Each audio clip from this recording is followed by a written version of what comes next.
അങ്ങനെ ഇന്ന് നമ്മുടെ വണ്ടിക്ക് ഓട്ടോ ഒന്നും ഇല്ലാതിരുന്നപ്പോഴാണ് നമ്മുടെ ഉണ്ണിക്കുട്ടൻ വന്നിട്ട് പറഞ്ഞത് എങ്കിൽ എന്നാൽ നമുക്ക് എങ്ങോട്ടെങ്കിലും കറങ്ങാൻ പോകാമെന്ന്. അപ്പോൾ സമയം ഒരുപാട് താമസിച്ചു പോയി കാരണം അടുത്ത് എവിടെയെങ്കിലുള്ള സ്ഥലം വല്ലതും ഉണ്ടാണെന്ന് വെച്ചു. അപ്പോൾ പറഞ്ഞ് മീൻമുട്ടി വെള്ളച്ചാട്ടത്തിലേക്ക് പോകാം. അങ്ങനെ നമ്മൾ വന്ന സ്ഥലമാണ് മീൻമുട്ടി വെള്ളച്ചാട്ടം.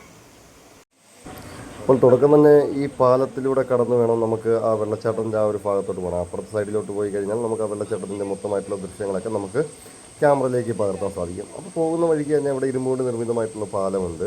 റൈറ്റ് സൈഡിലോട്ട് നോക്കി കഴിയുമ്പോഴേക്ക് അവിടെ കുറേ വലിയ മരങ്ങളൊക്കെ ഇങ്ങനെ നിൽപ്പുണ്ട്, ആൽമരങ്ങളൊക്കെ നിൽപ്പുണ്ട്.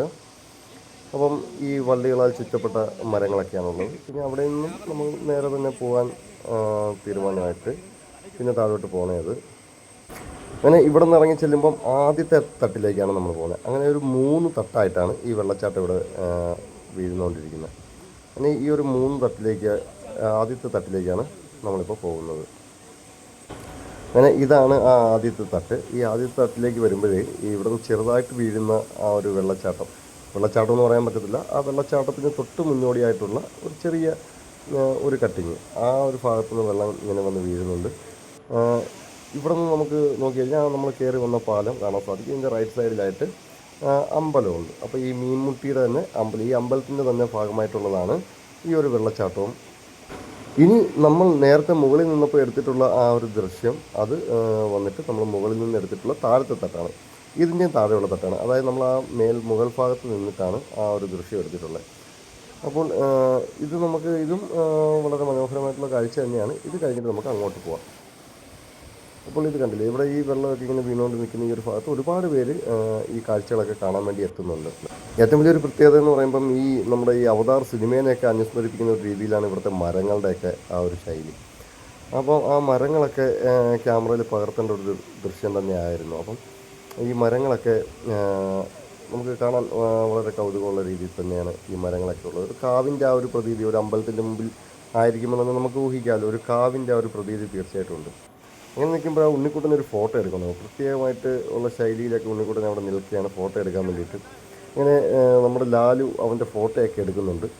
ഇങ്ങനെ ആ ഒരു വെള്ളച്ചാട്ടവും ഒക്കെ കിട്ടുന്ന രീതിയിലുള്ള ഫോട്ടോ എടുക്കണമെന്നാണ് പുള്ളിയുടെ ആഗ്രഹം പറഞ്ഞിട്ടുള്ളത്.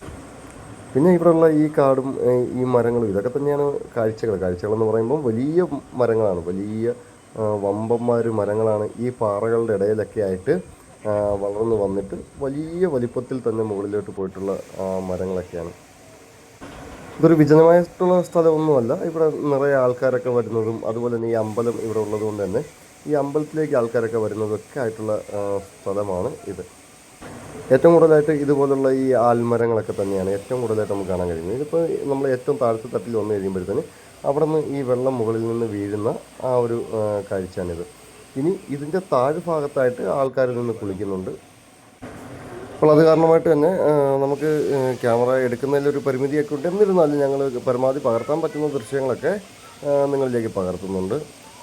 അപ്പോൾ ഈ അമ്പലത്തിൻ്റെ ഈ താഴ്ഭാഗത്തേക്ക് ഈ മുകളിൽ നിന്നുള്ള വെള്ളം ഈ പാറകൾ വഴി ഒഴുകി താഴോട്ട് വന്നുകൊണ്ടിരിക്കുകയാണ്. ഇവിടെ ഈ താഴ്ഭാഗത്ത് നമുക്ക് അത്യാവശ്യം വെള്ളത്തിലിറങ്ങി കുളിക്കാനൊക്കെ പറ്റുന്ന സൗകര്യത്തിലുള്ള രീതിയിൽ തന്നെയാണുള്ളത്. ദൂരസ്ഥലങ്ങളിൽ നിന്നൊക്കെ വന്നിട്ടുള്ള ആൾക്കാരാണ് ഇവിടെ വന്നിട്ടുള്ളതൊക്കെ. അതുപോലെ തന്നെ ഇവരൊക്കെ വന്നിട്ടുള്ളത് ബസ്സിലൊക്കെയാണ് വന്നിട്ടുള്ളത്. വലിയ ടൂറിസ്റ്റ് ബസ്സിലൊക്കെ വന്നിട്ടുള്ളവരുണ്ട്, അടുത്തു നിന്നുള്ളവരൊക്കെ ഉണ്ട്. എന്നിരുന്നാലും കൂടുതലായിട്ട് വന്നിട്ടുള്ളത് നമുക്കിവിടെ കാണാൻ ദൂരസ്ഥലങ്ങളിൽ നിന്നൊക്കെ വന്നിട്ടുള്ള ആൾക്കാരാണ് ഏറ്റവും കൂടുതലായിട്ട് വന്നിട്ടുള്ളത്. അങ്ങനെ ഞങ്ങൾക്കും അവിടെ ഇറങ്ങണമെന്നൊക്കെ ആഗ്രഹം ഉണ്ടായിരുന്നു. എന്നിരുന്നാൽ പോലും ഞങ്ങൾ ഒരുപാട് വൈകിയാണ് വന്നിട്ടുള്ളത്. ഞങ്ങൾ വന്നപ്പോൾ തന്നെ ഏകദേശം 4 മണി കഴിഞ്ഞിട്ടുണ്ട്. അതുകൊണ്ട് തന്നെ ഞങ്ങൾക്കത് ഇറങ്ങാനൊന്നുമുള്ള ഒരു സാഹചര്യം ഇല്ലായിരുന്നു. എങ്കിലും നമ്മൾ ഉണ്ണിക്കുട്ടനൊക്കെ ഒന്ന് ഇറങ്ങിയാൽ കൊള്ളാമെന്നുണ്ടെങ്കിൽ ഞാൻ ഉണ്ണിക്കുട്ടൻ്റെ അടുത്ത് പറഞ്ഞു, ഉണ്ണിക്കുട്ടൻ ഇറങ്ങിക്കോ, കുഴപ്പമില്ല, നമ്മുടെ കാറിൽ തന്നെയല്ലേ വന്നിട്ടുള്ളത്, അതുകൊണ്ട് കുഴപ്പമില്ല, നനഞ്ഞു കഴിഞ്ഞാലും കുഴപ്പമൊന്നുമില്ല, നമുക്ക് വീട്ടിൽ ഞാൻ ഡ്രസ്സൊക്കെ മാറാം എന്നൊക്കെ ഞാൻ ഉണ്ണിക്കുട്ടൻ്റെ അടുത്ത് പറഞ്ഞു. എങ്കിലും ഉണ്ണിക്കുട്ടൻ ഇറങ്ങാൻ പിന്നെ ഉണ്ണിക്കുട്ടനെ അങ്ങ് മടിച്ചു. കാരണം ഞങ്ങളൊന്നും ഇല്ലാത്തതുകൊണ്ട് ഉണ്ണിക്കുട്ടനെ അങ്ങ് മടിച്ചു. എന്നിട്ട് നല്ല തണുത്ത വെള്ളമായിരിക്കും, ഈ കാട്ടിൽ നിന്നൊക്കെ വരുന്ന വെള്ളമായിട്ട് നല്ല തണുത്ത വെള്ളം തന്നെയായിരിക്കും ഇവിടെ ഉണ്ടായിരിക്കുക. അപ്പോൾ ഈ വള്ളിപ്പടർപ്പും കാര്യങ്ങളൊക്കെ കണ്ടപ്പോൾ തന്നെ നമ്മുടെ ഉണ്ണിക്കുട്ടനൊക്കെ ഈ വള്ളിയിൽ കൂടെയൊക്കെ ഒന്ന് തൂങ്ങിയാടിയൊക്കെ മൗഗ്ലിയെ പോലെയൊക്കെ ഒന്ന് ആടിയാൽ കൊള്ളാമെന്നൊക്കെ തോന്നിയിട്ടുണ്ട്. അങ്ങനെ ഉണ്ണിക്കുട്ടൻ കഴിഞ്ഞ തവണ ഇതേപോലെ ഒന്ന് തൂങ്ങിയാടിയപ്പോൾ കാലൊടിഞ്ഞത് കാരണമായിട്ട് ഉണ്ണിക്കുട്ടൻ ആ പരിപാടിയൊക്കെ ഒന്ന് നിർത്തി ഇപ്പോൾ ഡീസൻ്റ് ആണെന്നൊക്കെയാണ് പറയുന്നത്.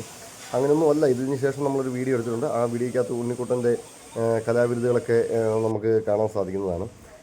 എന്നിരുന്നാലും നമുക്ക് നല്ല ദൃശ്യങ്ങൾ തന്നെ ഇവിടെ നിന്ന് നിങ്ങളിലേക്ക് എത്തിക്കാൻ സാധിച്ചിട്ടുണ്ട്. അപ്പോൾ നിങ്ങൾ ഒരിക്കലും ഈ ഒരു സ്ഥലത്ത് വരാതിരിക്കില്ല. നിങ്ങൾ ഈ വഴി കൂടെയൊക്കെ യാത്ര ചെയ്യണമെങ്കിൽ തീർച്ചയായിട്ടും നിങ്ങൾ വരേണ്ട ഒരു സ്ഥലം തന്നെയാണ് നമ്മളെ മീൻമുട്ടി വെള്ളച്ചാട്ടം. അങ്ങനെ ഷാജി നമ്മളടുത്ത് പറയുകയാണ് ഇതിൻ്റെ പിൻഭാഗത്തേക്ക് പോവുകയാണെങ്കിൽ നമ്മുടെ ഉണ്ണിക്കുട്ടന് എന്തായാലും ചാടണമെന്നൊരു ആഗ്രഹമുണ്ടല്ലോ. അപ്പോൾ ഉണ്ണിക്കുട്ടന് ചാടാൻ പറ്റിയൊരു സ്ഥലം ഇതിൻ്റെ പിൻഭാഗത്തുണ്ട്. അങ്ങോട്ട് പോയി നമുക്ക് അവിടെ ചാടാമെന്ന് പറഞ്ഞ് നമ്മുടെ ഉണ്ണിക്കുട്ടനെ കൂട്ടിക്കൊണ്ട് പോകുന്ന പോക്കാണ്. പോകുന്ന വഴിക്ക് കാണുന്ന ചക്കയും പ്ലാവും ഒക്കെയാണ് ഈ കാണുന്നത് കേട്ടോ. അപ്പോൾ നമ്മളെയൊക്കെ വീട്ടിലൊക്കെ ആണെങ്കിൽ ചക്കയൊക്കെ ഇങ്ങനെ വിളഞ്ഞു നിന്ന് കഴിഞ്ഞാൽ നമ്മളതിങ്ങനെ വിട്ടേക്കത്തില്ല. നമ്മൾ അത് അപ്പോഴേ അത് വെട്ടിമുറിച്ച് കറിയാക്കാനൊക്കെ ശ്രമിക്കും. പക്ഷേ ഇവിടെ അങ്ങനെ ആൾക്കാരൊന്നും അങ്ങനെ വന്ന് ഈ ചക്കയൊന്നും നടത്താനായിട്ടൊന്നും ആൾക്കാരൊന്നും വരുന്ന അല്ല. അതുകൊണ്ട് തന്നെ ഈ ചക്കകളൊക്കെ അവിടെ ഇവിടെയൊക്കെ ആയിട്ട് ആയിട്ടങ്ങനെ നിൽപ്പുണ്ട്. പക്ഷേ ഞങ്ങൾ ഈ പിറകു ഭാഗത്തേക്ക് വന്നപ്പോൾ അവിടെയും ഇതുപോലെ വേറെ ആൾക്കാരൊക്കെ ഉണ്ട്. അപ്പോൾ അതുകൊണ്ട് തന്നെ ഉണ്ണിക്കുട്ടന് വീണ്ടും ഇറങ്ങാൻ വീണ്ടും മനസ്സ് മടിച്ചു. എങ്കിൽ പിന്നെ നമുക്ക് തിരിച്ച് പോകാമെന്നുള്ളൊരു തീരുമാനത്തിലേക്ക് ആയിട്ടുണ്ട്. അങ്ങനെ ഞങ്ങൾ തിരിച്ച് പോവുകയാണ്. തിരിച്ച് പോകുമ്പോഴേക്ക് ഇതിന് ഈ സൈഡിൽ കാണുന്ന ഒരുപാട് മരങ്ങളൊക്കെ ഉണ്ടല്ലോ. ഈ മരങ്ങളെക്കുറിച്ചൊക്കെ നമ്മുടെ ഷാജി നമ്മളടുത്ത് പറഞ്ഞു തരുന്നുണ്ട്. ഈ ഓരോ മരങ്ങളുടെ പേരും അതിൻ്റെ മറ്റ് കാര്യങ്ങളൊക്കെ ഷാജി നമ്മളടുത്ത് പറഞ്ഞു തരുന്നുണ്ട്. സത്യത്തിൽ ഷാജിയാണ് നമ്മുടെ ഇന്നത്തെ ഗൈഡ് കേട്ടോ. അങ്ങനെ ഷാജിയുടെ വീടിൻ്റെ തൊട്ടടുത്തുള്ള സ്ഥലങ്ങളൊക്കെയാണ് ഇതൊക്കെ. അപ്പം അതുകൊണ്ട് തന്നെ ഷാജിയും കൂടെ വിളിച്ചിട്ടാണ് ഞങ്ങൾ ഇങ്ങോട്ട് വന്നിട്ടുള്ളത്. അപ്പോൾ ഈ പാറയുടെ മണ്ടക്കൂടെയൊക്കെ ഈ മരങ്ങളുടെ വള്ളിപ്പടർപ്പുകളൊക്കെ ഇങ്ങനെ പോയേക്കുന്ന കാഴ്ചകളൊക്കെ നമുക്ക് ഇവിടുന്ന് കാണാൻ സാധിക്കുന്നുണ്ട്. അപ്പോൾ ഇവിടുത്തെ അമ്പലത്തിൻ്റെ കാര്യം നമ്മൾ പറഞ്ഞിരുന്നു. അപ്പോൾ അമ്പലത്തിനെ കൂടെ നമ്മൾ ഈ ഇതിൽ ഉൾപ്പെടുത്തിയിട്ടുണ്ട്. കാരണം നമുക്ക് ഇവിടെ നിന്ന് കിളിമാനൂരിൽ നിന്ന് വലിയ ദൂരമൊന്നുമില്ല. ഏകദേശം ഒരു 3-3.5 കിലോമീറ്ററിന് അടുത്ത് തന്നെ ഉള്ളൂ. വലിയ ദൂരമൊന്നും ഇങ്ങോട്ട് വരാനായിട്ട് ഇല്ല. അങ്ങനെ നമ്മൾ ഇതിൻ്റെ ഫ്രണ്ട് ഭാഗത്തേക്ക് വരുമ്പോൾ തന്നെ അവിടെ നമ്മുടെ ഗുരുദേവനുണ്ട്. ഗുരുദേവൻ അവിടെ ഇരിക്കുന്നൊരു ശില്പം നമുക്ക് കാണാൻ സാധിക്കും. നമുക്ക് നേരെ താഴോട്ട് നോക്കി കഴിഞ്ഞാൽ അവിടെയാണ് ഈ അമ്പലത്തിൻ്റേതായിട്ടുള്ള ആ ഒരു മേഖലയൊക്കെ ആയിട്ടുള്ളത്. ഇതാണ് ആ അമ്പലത്തിൻ്റെ ഭാഗങ്ങളൊക്കെ ഇതാണ്. ഈ യാത്രയിൽ തന്നെ മറ്റു മനോഹരമായിട്ടുള്ള ഒരു സ്ഥലം കൂടെ ഞങ്ങൾക്ക് ക്യാമറയിൽ പകർത്താൻ കഴിഞ്ഞിട്ടുണ്ട്. അതിൻ്റെ വീഡിയോ ഉടൻ തന്നെ ഞങ്ങൾ അപ്ലോഡ് ചെയ്യുന്നതായിരിക്കും. വളരെ മനോഹരമായിട്ടുള്ള കാഴ്ചകളൊക്കെയാണ് നമുക്ക് ഈ ഒരു സ്ഥലത്ത് നിന്ന് കാണാനുള്ളത്. അപ്പോൾ ഈ ഒരു സ്ഥലത്തിൻ്റെ വീഡിയോ ഇതിൻ്റെ തൊട്ട് പിറകെ തന്നെ നമ്മൾ അപ്ലോഡ് ചെയ്യുന്നതാണ്. നിങ്ങളെല്ലാവരും പരമാവധി ഞങ്ങളെ വീഡിയോ കണ്ട് ഒന്ന് സപ്പോർട്ട് ചെയ്യണം. കഴിവതും ഞങ്ങൾ മനോഹരമായിട്ടുള്ള വീഡിയോകളൊക്കെ നിങ്ങൾക്ക് വേണ്ടി പരമാവധി ചെയ്യാൻ ശ്രമിക്കുന്നതാണ്. അപ്പോൾ നമുക്ക് കാണാം ഇതിനകത്ത് കാട്ടുപന്നികളൊക്കെ പോകുന്ന ദൃശ്യങ്ങളൊക്കെ കാണാൻ സാധിക്കുന്നുണ്ട്. അപ്പോൾ ഈ ഒരു വീഡിയോ കൂടെ ഇതിൻ്റെ തൊട്ട് പിറകിൽ തന്നെ നമ്മൾ അപ്ലോഡ് ചെയ്യുന്നുണ്ട്. നമ്മൾ ഈ ഒരു വീഡിയോ ഒക്കെ പകർത്തുന്ന ഈ ഒരു മേഖലയിൽ തന്നെ ഞങ്ങൾ പുതിയതാണ്. ഞങ്ങൾ വലിയ പരിജ്ഞാനമോ അല്ലെങ്കിൽ പരിചയമൊന്നും ഉള്ളവരല്ല. അതുകൊണ്ട് തന്നെ ഞങ്ങളെ വീഡിയോ കണ്ട് നിങ്ങൾക്ക് ഇഷ്ടപ്പെടുകയാണെങ്കിൽ തീർച്ചയായിട്ടും ഞങ്ങളെ സപ്പോർട്ട് ചെയ്യണം. തീർച്ചയായിട്ടും നല്ല ദൃശ്യങ്ങളായിട്ട് വീണ്ടും കാണാം.